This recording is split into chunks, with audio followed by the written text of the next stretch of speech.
56. The wanderer. The decision. A man who travels to another location needs to exercise extreme care. As a stranger, he will have few friends and acquaintances, and it behooves him to maintain his best behavior, in order to stay out of trouble and avoid difficulties.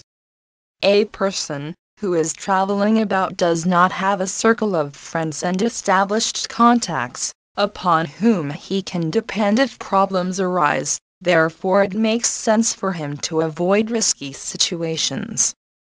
In dealing with people he meets along the way, he should be agreeable and compliant. They are in familiar territory and he is not, so they can help him, if he wins their approval and needs help.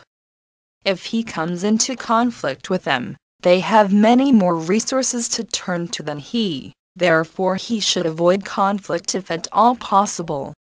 If he conducts himself very carefully, and is not pretentious in his contacts with strangers, he will get along well, because most people will try to help a pleasant stranger. It is extremely important that a man avoid any kinds of illegal acts while traveling.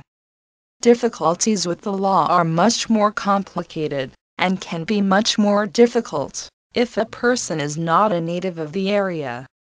Such persons can easily be put in jail, when a native of the place would receive only a stern dressing down. The traveler, therefore, should endeavor to associate only with highly reputable people and only go to reputable business establishments. If he is careful and circumspect, he will be left to go his way freely, and he will accomplish all that he expects to do. The maxim: if a man runs into legal problems, he should try to settle them as quickly as possible. Nothing is gained but ill will, if a person tries to use the threat of legal action, in order to force concessions from other people. In a legal disagreement, both sides feel they are correct, and each sees coercion from the other side, as evidence of malice and evil intent. A man who is upright, and who has right on his side has not need to threaten another. Persons of good will settle their differences as quickly as possible,